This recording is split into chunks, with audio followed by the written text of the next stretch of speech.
그리스도의 크신 은혜와 사랑이 늘 함께 하시기를 바랍니다. 오늘 이 아침에는 로마서 제2장 1절로 11절 생명의 삶 큐티 7월 23일자 말씀을 봅니다. 1절입니다. 그러므로 남을 판단하는 사람아 누구를 막론하고 네가 핑계하지 못할 것은 남을 판단하는 것으로 네가 너를 정죄함이니 판단하는 네가 같은 일을 행함이니라. 이런 일을 행하는 자에게 하나님의 심판이 진리대로 되는 줄 우리가 아노라.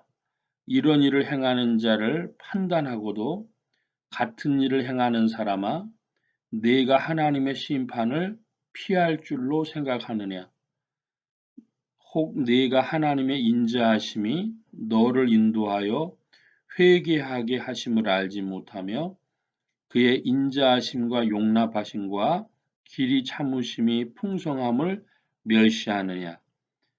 다만 내 고집과 회개하지 아니하는 마음을 따라 진노의 날 곧 하나님의 의로우신 심판이 나타나는 그날에 임할 진노를 네게 쌓는도다. 여기 2절 말씀에 보면 하나님의 심판이라는 단어가 나옵니다. 하나님의 심판이 진리대로 되는 줄 우리가 안다. 자, 하나님의 심판은 자연계시적으로 또 특별계시적으로 인생들에게 임합니다. 좀 풀어서 말씀드리겠습니다. 자연계시적이라고 하는 것은 인간의 이성과 양심과 역사도 우주 만물처럼 하나님의 자연계시에 속하는데 그러므로 사필 규정이라는 말이 있죠. 모든 것이 바르게 규결된다 하는 것입니다. 악한 자에게는 악한 것에 대한 형벌이 있고 선한 것에는 선한 것에 대한 보응이 있다.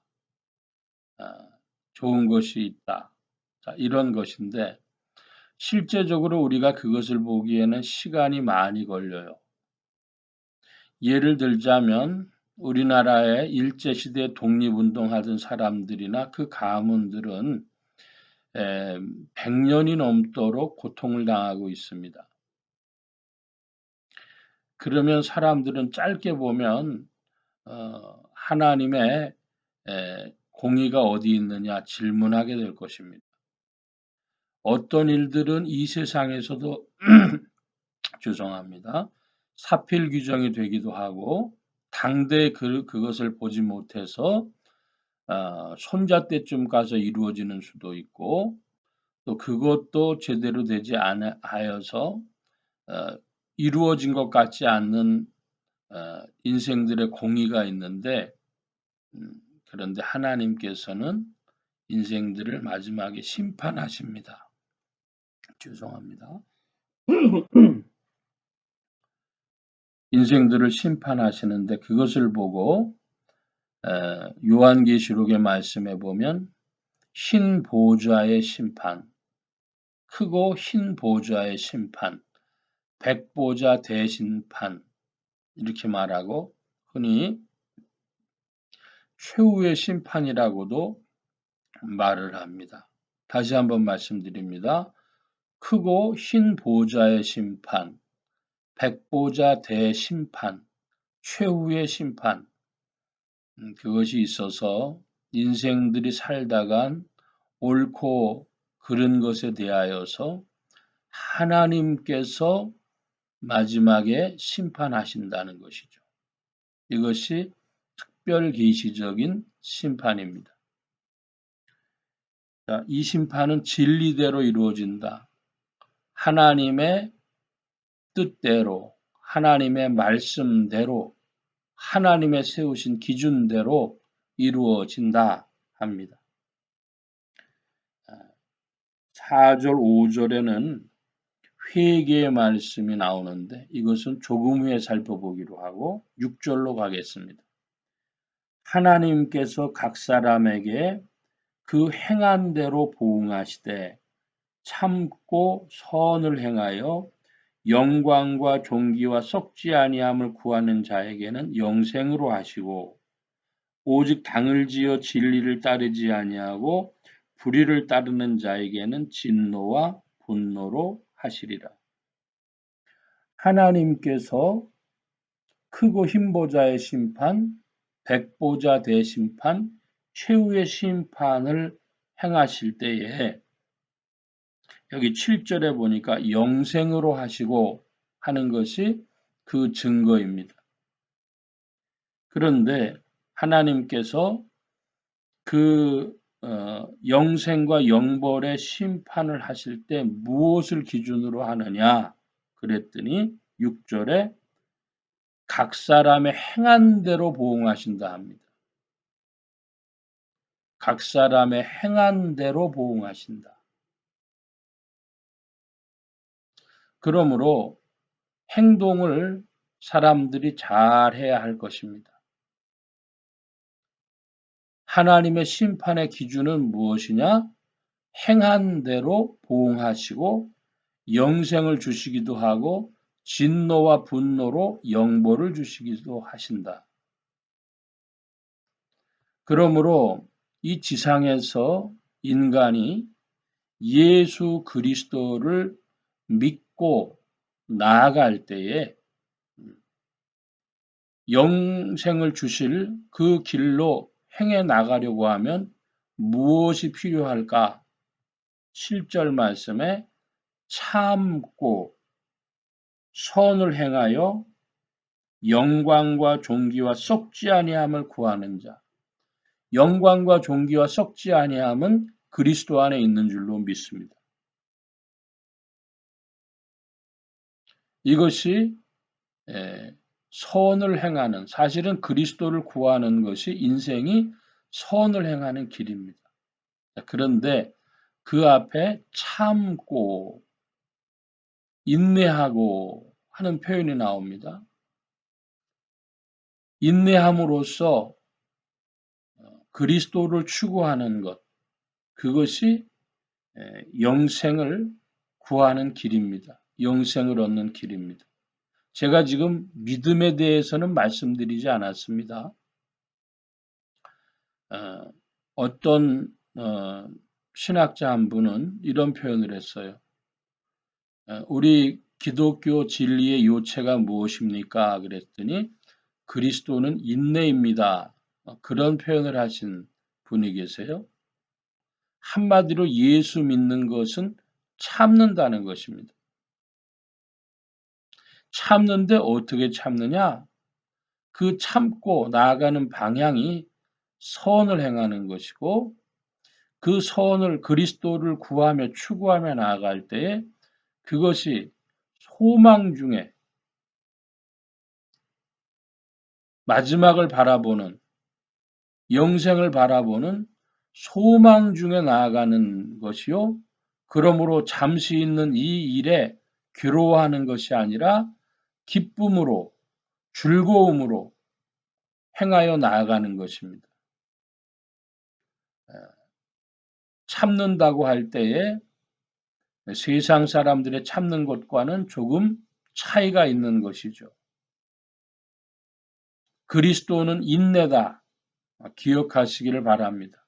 그런데 그 인내는 소망의 인내요, 기쁨의 인내요, 선을 행하는 인내입니다. 영생을 얻는 인내입니다. 9절입니다. 악을 행하는 각 사람의 영에는 환난과 곤고가 있으리니 먼저는 유대인에게요 그리고 헬라인에게며 선을 행하는 각 사람에게는 영광과 존귀와 평강이 있으리니 먼저는 유대인에게요 그리고 헬라인에게라.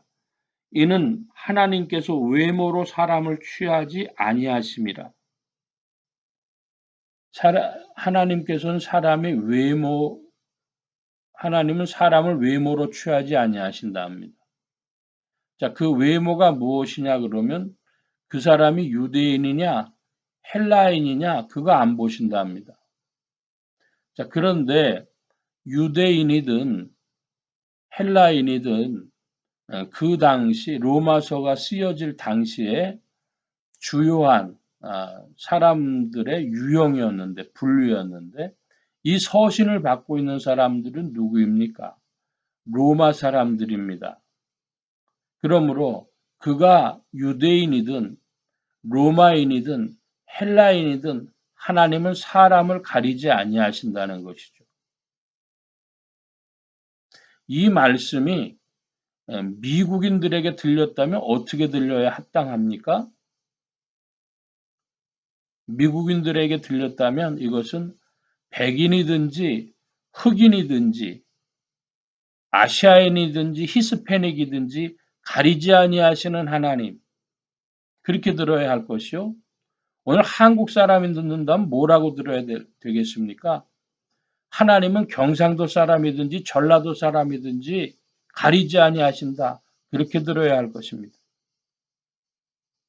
하나님은 사람 외모로 취하지 아니하시고 그 사람의 영혼을 보시는 겁니다. 자, 그러면 오늘날 종교로 본다면 뭐라고 얘기할 수 있을까요? 종교로 본다면 그가 무신론자든 무종교인이든 그가 불교인이든 천주교인이든 기독교인이든 하나님께서는 외모로 가리지 아니하신다. 그렇게 보아야 하겠습니다. 지금 굉장히 제가 중요한 말씀을 드리고 있습니다. 예수 믿으면 구원, 교회 다니면 구원 이 얘기가 아닙니다. 하나님께서 크고 흰 보좌, 백보좌 대심판, 최후의 심판을 하실 때에 무엇을 기준으로 하시는가 봤더니 행한 대로 보응하시며 영생과 영발로 나누신다는 겁니다. 그가 무종교인이었든지 기독교인이었든지 천주교인이었든지 불교인이었든지를 가리지 아니하시고 하나님이 행한 대로 갚으신다 합니다.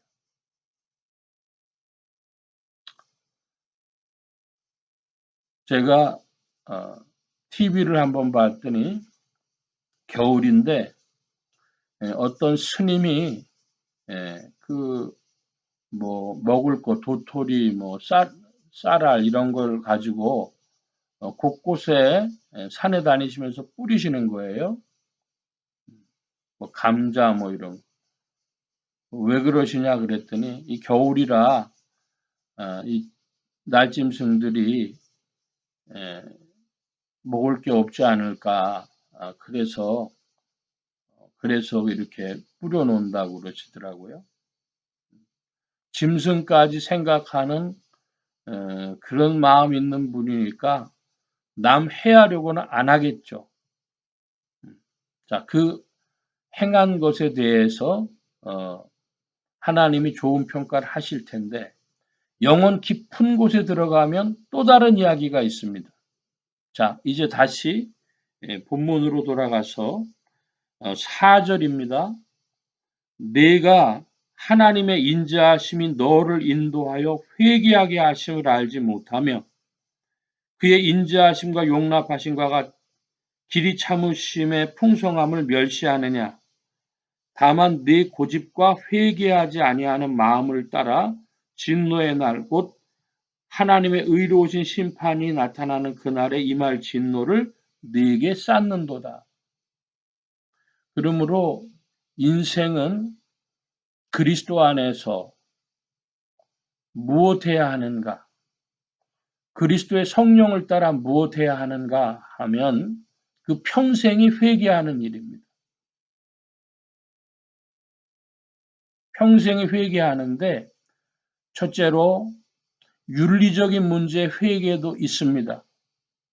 자연 만물을 돌보지 못한 인간으로서의 책임에 대한 회개도 있습니다. 그런데 하나님께 돌아가지 못한 것에 대한 회개도 있는 것입니다. 그러므로 우리가 그리스도 예수 안에서 하나님과 대화할 때, 즉 하나님께 기도할 때 무엇으로 나아가야 하겠습니까?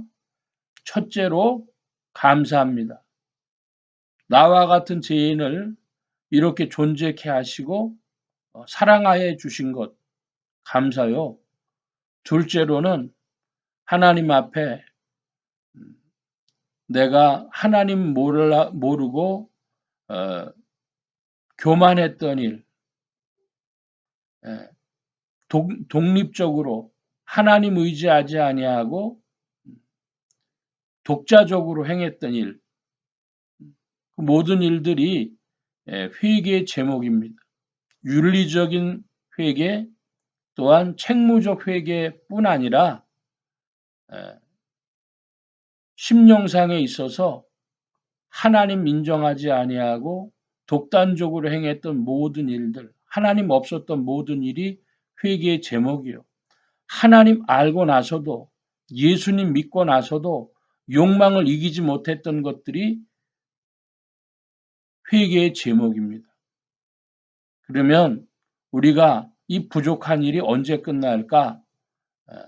어떤 신학자는 죽는 날까지 끝나지 않는다고 했습니다. 인간에게 찾아온 두려움과 염려와 또 한편으로는 욕망과 욕심과 그리고 사단의 미혹, 그것 때문에 벌어지는 모든 오류들, 이것이 세상 끝날까지는 인생에게 끝나지 아니하므로 회개할 일이라고 하는 것이죠. 한마디로 예수 믿는 도리를 오늘 본문 안에서 비추어 본다면 하나님 안에서 소망의 인내, 기쁨의 인내, 선을 행함으로 나아가는 인내, 그 그리스도 안에서 인내요. 또 하나는 회개입니다. 우리의 평생이 그리스도 안에서 회개입니다. 구원파에 대한 가장 큰 비판은 무엇이냐? 믿음이 회개와 인내보다 승해서 그의 행동에 변화는 없고 인내와 회개가 없기 때문에 참고 회개하는 일이 없기 때문에 행동이 교정될 수가 없는 것입니다. 근데 그것을 믿음이란 말로 호도하면서 행동의 변화가 없으면서 마지막 날에 하나님 베푸시는 영생 받을 줄로 착각하는 것입니다. 하나님은 사람을 외모로 취하심이 없이 모든 이들에게 행한 대로 보응하십니다. 그 행한 대로 보응하시는 하나님의 법의 엄미함과 두려움을 알 때 우리는 우리의 심령이 어떠해야 될까? 주님 앞에 참고 회개하는 그것이 기독교인의 생애라고 할 수 있습니다. 하나님은 이제 우리의 행위를 넘어서 태도를 보십니다. 무슨 태도입니까? 그리스도를 의지하는가? 그리고 그리스도의 성령을 따라서 참고 회개하는 일로 변화하기 위하여 몸부림쳤는가? 그거 보신다는 겁니다. 그러므로 여러분, 내가 기독교인이기 때문에 믿음만으로 구원 얻는다. 그 믿음이란 용어에 바로 성령께서 역사하심을 따라 나아가는 순종이 포함되어 있고 참고 인내함과 또 회개함이 포함되어 있다면 당연히 믿음 그 하나 다 용어로 되어지는 것이지만은 그 믿음이 참고 인내함이 포함되어 있지 않은 믿음이라면 그것은 그를 구원할 수 없습니다. 오늘도 그리스도를 믿고 세상의 구주요 나의 주님이요 만유의 주제이신 그리스도를 의지하고 주의 성령을 따라 참고 인내함으로 나의 삶이 하나님의 진리의 말씀에 부합하길 위하여 몸부림치며 전진하는 여러분들 되실 줄로 믿습니다. 그리고 그와 같이 되어지기를 축복합니다. 주님이 우리를 먼저 사랑하시고 주 성령이 그리스도 안에서 우리를 권고하십니다. 기도합니다. 만복의 근원 되신 하나님 함께하여 주셔서 그리스도 예수의 이름 안에 우리를 사랑하신 하나님의 사랑과 성령의 이끄심을 따라 기쁨의 인내, 소망의 인내로 주님의 진리를 바라보며 회개하며 나아가는, 자신을 변화시키기 위하여 몸부림치는 인생들 더욱 되게 하여 주시옵소서.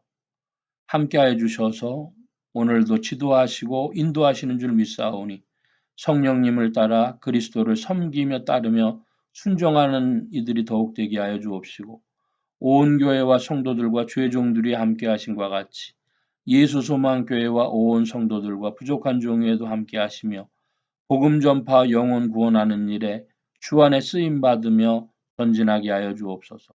오늘도 주께서 다스리심에 힘 주심을 구하고 감사하며 의지하올 때에 예수 그리스도의 이름으로 기도하옵나이다.